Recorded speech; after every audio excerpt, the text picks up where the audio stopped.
Hello friends, இன்றைக்கி நம்ம பார்க்க போகிறது ஜாப்பனி அனிமி சீரிஸான டோக்கியோ ரெவெஞ்சர்ஸ் சீசன் 1 எபிசோட் 6 தான் இன்னைக்குள்ள வீடியோவில் பார்க்க போகிறோம். உங்களுக்கு இந்த வீடியோ பிடிச்சிருந்தது அப்படின்னா லைக் பண்ணிட்டு அப்படி மறக்காமல் நம்ம சேனலை சப்ஸ்கிரைப் பண்ணிருங்க. இந்த எபிசோட் உங்களுக்கு கொஞ்சம் குழப்பமாக இருந்தால் கூட போக போக இருக்கிற எபிசோட்ஸில் எல்லாமே புரிய ஆரம்பிச்சிடும். ஸோ பொறுமையாக வாட்ச் பண்ணுங்க. சரி வாங்க நம்ம வளன்னு பேசிட்டு இருக்காம இன்னைக்குள்ள கதைக்குள்ளே போக ஆரம்பிக்கலாம். இன்னைக்கு நம்ம பார்க்க போகிறது டோக்கியோ ரெவெஞ்சர்ஸ் சீசன் 1 எபிசோட் 6. மைக்கியோ டிராகனும் இப்போ ஹாஸ்பிட்டலுக்கு போய் பாதிக்கப்பட்ட பொண்ணை பார்க்குறாங்க. அவங்க அப்பா அம்மா கிட்டேயே மன்னிப்பு கேட்குறாங்க. டிராகன் தான் எப்போவுமே மைக்கியை நல்ல வழியில் நடக்க வைக்கிறான். நம்மளோட பிரச்சனையில அப்பாவி மக்கள் யாரும் பாதிக்கப்படக்கூடாது. அப்படி நடந்துச்சு அப்படின்னா நம்ம மன்னிப்பு கேட்கறது தான் கரெக்ட் அப்படின்னு டிராகன் சொல்றா. மைக்கியோ அதை புரிஞ்சுக்கிட்டு நீ என் கூட இருக்கிறது நான் ரொம்பவும் சந்தோஷப்படுறேன் அப்படின்னு மைக்கி சொல்றான். இப்போ இவங்க ரெண்டு பேருமே ஹாஸ்பிட்டலை விட்டு வெளியே வராங்க. நம்ம ஹீரோவா அவங்களுக்கு தெரியாம அவங்கள ஃபாலோ பண்ணிட்டே தான் இருக்கான். அந்த ஷெட்டில் நம்ம ஒரு மீட்டிங் நாளைக்கு போட வேண்டியது இருக்கு, பாவையோ வர சொல்லு அப்படின்னு சொல்லிட்டு மைக்கி அங்க இருந்து கிளம்புறான். செகண்ட் டிவிஷன் கமாண்டர் தான் மைக்கியை வந்து கூட்டிட்டு போறான். டிராகனுக்கு ஏதோ சந்தேகமா இருக்கு. டக்குன்னு திரும்பி பார்க்கவும் நம்ம ஹீரோ ஜஸ்ட் மிஸ்ல ஒளிஞ்சுக்கிட்டான். டிராகனும் மைக்கியும் சண்டை போட வாய்ப்பே இல்ல. டிராகன் 3ஆம் தேதி இறந்து போறாம்னா அதுக்கு முன்னாடி மோபியஸை பத்தி நான் இன்ஃபர்மேஷன் தெரிஞ்சுக்கிடணும் அப்படின்னு நம்ம ஹீரோ நினைக்கிறான். இப்போ டிராகனோட கதையை நமக்கு காமிக்கிறாங்க.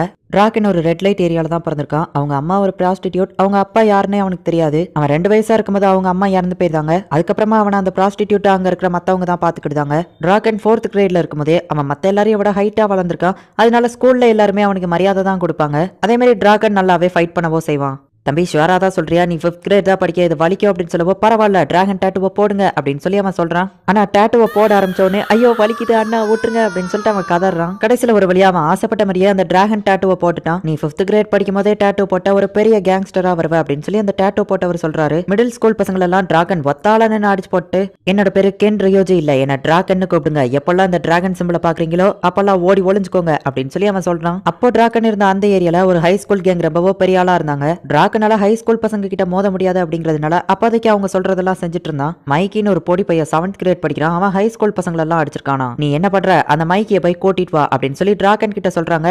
என்னாலேயே ஹை ஸ்கூல் பசங்களை அடிக்க முடியாது, 7th கிரேட் படிக்கிற அவன் அடிச்சிருவானா, முதல்ல நான் அவன் கிட்ட மோதி பார்க்கணும் அப்படின்னு சொல்லி மைக்கி நினைக்கிறான். அப்புறம் ரோட்ல போற ஒரு பையன் கிட்ட மைக்கிய பத்தி விசாரிக்கவும் அவனை இப்பதான் பார்த்தா, ஹே மைக்கி உன்னை இவன் கூப்பிடுறான் அப்படின்னு சொல்லி கூப்பிட்டவும் மைக்கிய பார்த்தா லாலிபாப் சாப்பிட்டுட்டு இருக்கான். இவன் என்ன விடவும் பெருசா இருப்பான்னு நினைச்சா பார்க்க பொடி பையன் மாதிரி இருக்கானே அப்படின்னு சொல்லி டிராகன் ஷாக் ஆகுறான்.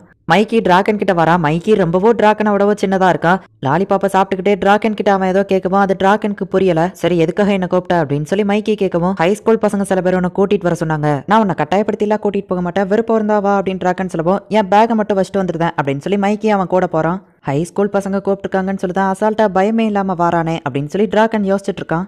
இப்போ டிராகன் அவங்க கிட்ட போயிட்டு நீங்க சொன்ன மாதிரியே மைக்கியை கூட்டிட்டு வந்துட்டேன் அப்படின்னு பேசிட்டு இருக்கும்போதே பார்த்தா மைக்கி ஓடி போய் அவங்க பாஸை ஒரு பஞ்ச் பண்றான். மூஞ்சிலேயே பஞ்ச் பண்ணிட்டு அசால்ட்டா நின்றுட்டு, டே பொடி பசங்களா எதுக்காகடா அந்த மைக்கியை கூப்பிட்டீங்க அப்படின்னு சொல்லி கேட்கறான். அவங்க பாஸ் ரத்த வெள்ளத்துல கிடக்குறானுங்க. மத்த எல்லாருமே பயந்து தெரிச்சு ஓடிடுறானுங்க.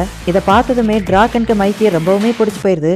நீ பார்க்க ரொம்பவோ கூலா இருக்க, இந்த மாதிரி பசங்க கூட எதுக்காக சேர்ற, நம்ம 2 பேரும் ஃப்ரெண்ட்ஸா இருக்கலாமா அப்படின்னு சொல்லி மைக்கி கேட்கறான்.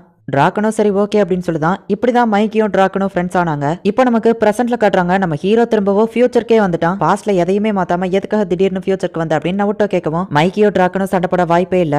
மோபியஸ்க்கு தான் இதுல ஏதோ ஒரு சம்பந்தம் இருக்கு, அதனாலதான் அதோட ஒரு லீடர் ஓசனாயை நம்ம பார்க்க வந்திருக்கோம் அப்படின்னு சொல்லி நம்ம ஹீரோ சொல்றான். எஸ்கியூஸ் மீ சார், கொஞ்சம் வழி விட்டீங்கன்னா நான் போவேன் அப்படின்னு ஒருத்தன் வந்து சொல்றான். இவ்வளவு லேட்டாவா வருவ ஓசனாய் அப்படின்னு அவங்க கத்தவும் என்னது ஓசனாயா அப்படின்னு சொல்லி நம்ம ஹீரோ போய் பாக்குறான். லேட்டா வந்ததுக்காக ஓசனாய பாஸ் திட்டிட்டு இருக்காரு.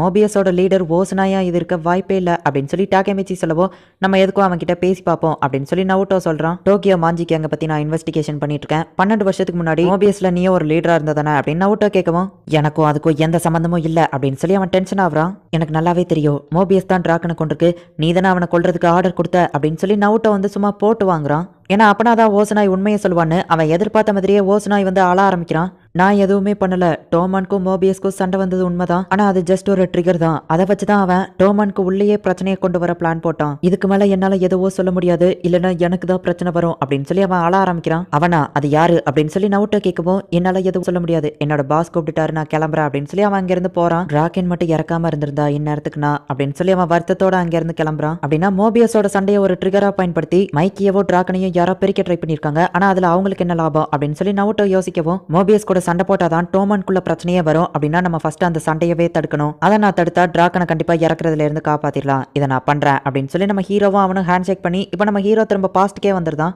பார்த்தா ஆகோன் கூட சைக்கிளில் போயிட்டு இருக்கான். ஆகோன் பேசிட்டே இருக்கவும் நம்ம ஹீரோ அமைதியாக இருக்கிறான். என்னாச்சுன்னு கேட்கவும், உன்னால முடிஞ்சா எல்லாத்தையும் காப்பாத்து என்னோட கிரை பேபி ஹீரோ அப்படின்னு சொல்லி ஆகோன் இறந்து போனது நம்ம ஹீரோக்கு ஞாபகம் வருது. அப்போ திடீர்னு ஆகோன் வந்து ஸ்லிப் ஆகவும் நம்ம ஹீரோ சிரிக்கிறான். நீ இன்னும் உயிரோட தான் இருக்கிற ஆகோன் அப்படின்னு சொல்லிட்டு நம்ம ஹீரோ மனசுக்குள்ள நினைச்சிட்டு ஆகோன் கூட ஹாப்பியா என்ஜாய் பண்றான். ஆகோன் உனக்கு ஃபியூச்சர்ல என்ன வாங்கணும்னு ஆசைன்னு கேட்கவும், திடீர்னு ஏன் சென்டிமெண்டலா பேசுற அப்படின்னு சொல்லி ஆகோன் கேட்கவும், பரவாயில்ல சொல்லு அப்படின்னு நம்ம ஹீரோ சொல்லவும், நான் ஒரு ஹேர் ஸ்டைலிஸ்ட் ஆகணும்னு ஆசை அப்படின்னு சொல்லி ஆகோன் சொன்ன உடனே, எனக்கு உம்மல நம்பிக்கை இருக்கு ஆகோன் அப்படின்னு அவன் கத்துறான். உனக்கு என்னதான் ஆச்சு அப்படின்னு சொல்லி ஆகோன் கேட்கவும், நீ ஹேர் ஸ்டைலிஸ்ட் ஆகணும்னு நினச்சேன்னா அதுக்கு நான் உனக்கு எப்போவுமே சப்போர்ட் பண்ணுறேன், நான் அவன் கூடவே இருப்பேன் அப்படின்னு சொல்லி நம்ம ஹீரோ சொல்லிட்டு, எனக்கு இப்போ ஒரு முக்கியமான வேலை இருக்கு, உன்னோட ஃபர்ஸ்ட் கஸ்டமராக நான் தான் இருப்பேன் ஓகேவா அப்படின்னு சொல்லி நம்ம ஹீரோ கிளம்புறான். ஹீரோக்கு ரொம்பவும் கண் கலங்குது. ஆகோன், டிராக்கன், கீனா உங்க எல்லாரையும் நான் எப்படியாச்சும் காப்பாற்றுவேன் அப்படின்னு சொல்லி மைக்கி இருக்கிற அந்த ஷெட்டுக்கு நம்ம ஹீரோ இப்போ வந்து நிற்கிறான்.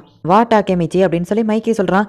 இந்த இடத்துக்கு உன்னை யார் கூப்பிட்டது அப்படின்னு சொல்லி பாவ் டென்ஷன் ஆகுறான். ஒரு முக்கியமான மீட்டிங் போயிட்டு இருக்கு டாக்கேமிச்சி அப்படின்னு சொல்லி டிராக்கன் சொல்கிறான். மைக்கி ஏங்கிற ரீசனை என்னால் சொல்ல முடியாது, ஆனால் டோமானும் மோபியஸும் சண்டை போடக்கூடாது அப்படின்னு சொல்லி நம்ம ஹீரோ சொல்லவும், பாவ் டென்ஷன் ஆகி நம்ம ஹீரோவை போட்டு அடிக்கிறான். உனக்கு தேவையில்லாத விஷயத்துல தலையிடாத அப்படின்னு சொல்லி பாவ் சொல்லவும், நான் இதுல விட்டு கொடுக்கறதா இல்ல, என்னால ஏன் அப்படின்னு சொல்ல முடியாது, ஆனா மோபியஸோ டோமானு சண்டை போட்டா டோமானு இல்லாம போயிரும், மோபியஸ் வேற ஏதோ பிளான் பண்றாங்க அப்படின்னு நம்ம ஹீரோ சொல்லவும், ஓ அப்படியா, கொஞ்சம் எந்தி, நீயும் எதுவும் சொல்ல மாட்டேன், நாங்களும் சண்டை போடக்கூடாதுன்னா என்னோட ஃப்ரெண்டுக்கும் அவன் கேர்ள் ஃப்ரெண்டுக்கும் யார் பதில் சொல்றது அப்படின்னு சொல்லி பாவ் கேட்கவும், டாக்கேமிச்சி நீ சொன்னது ஒரு வேளை உண்மையாவே இருந்தா கூட நான் முடிவு பண்ணா டோமான் சண்டை போட்டுதான் ஆகணும், டோமானும் மோபியஸோ சண்டை போட தான் போறோம் அப்படின்னு சொல்லி மைக்கி சொல்லவும், நான் கண்டிப்பா இதுல இருந்து பின்வாங்க மாட்டேன், என்னோட ஃப்ரெண்ட்ஸுக்கு ஆபத்துன்னு தெரிஞ்சு என்னால் அதை விட முடியாது அப்படின்னு நம்ம ஹீரோவிலவும் பாவ் அடிக்க போறான். வெயிட் பண்ணு பாவ், டாக்கேமிச்சி விட்டு கொடுக்க மாட்டேன்னு சொன்னா அதுல ஏதாச்சும் ஒரு காரணம் இருக்கும், மைக்கி நம்ம எதுக்கும் மோபியஸோட பிளான் என்னன்னு தெரிஞ்சுக்கிடலாம் அப்படின்னு டிராக்கன் சொல்லவும், அப்படின்னா நீ டோமானுக்கு எதிராக இருக்கிற கென்னி அப்படின்னு சொல்லி மைக்கி கேட்கவும், நான் அந்த மாதிரி சொல்லல அப்படின்னு டிராக்கன் சொல்லவும், எனக்கு அப்படிதான் கேட்டுச்சு அப்படின்னு மைக்கி டென்ஷன் ஆகுறான். அப்படியே அமைதியா எல்லாரும் இருக்கிறாங்க. மைக்கிக்கோ டிராக்கனுக்கோ பிரச்சனை வர்ற மாதிரி தெரியுது. அதுக்குள்ள பார்த்தா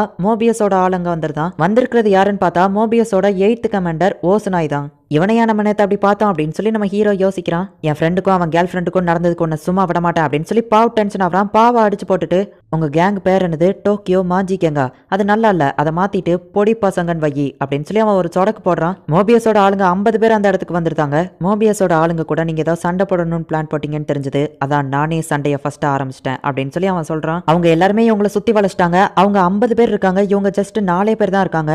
மோபியஸோ டோமானோ சண்டை போட்டதுக்கு அப்புறம் தான் பிரச்சனையே வந்துச்சு. ஆனா இப்ப நம்ம ஹீரோவால கண்டிப்பா மோபியஸ் கூட சண்டை போடுறதை தடுக்க முடியாது, என்ன பண்ண அப்படின்னு நம்ம ஹீரோ யோசிச்சுட்டு இருக்கான். இந்த இடத்துல இந்த எபிசோட் முடியுது. மோபியஸ் கூட போட்ட சண்டையில தான் மைக்கிக்கும் டிராக்கனுக்கும் ஏதோ பிரச்சனை வருது. அதுல தான் அவங்க 2 பேரும் பிரிஞ்சிருந்தாங்க. இப்போ நம்ம ஹீரோ வந்து பேசின கொஞ்ச நேரத்திலேயே மைக்கிக்கும் டிராக்கனுக்கும் பிரச்சனை வர்ற மாதிரி தான் தெரிஞ்சது.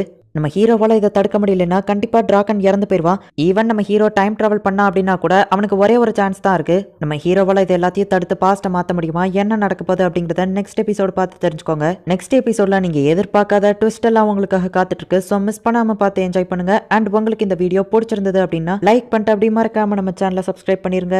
தேங்க்யூ ஃபார் வாட்சிங். Bye guys. நெக்ஸ்ட் எபிசோட்ல மீட் பண்ணலாம்.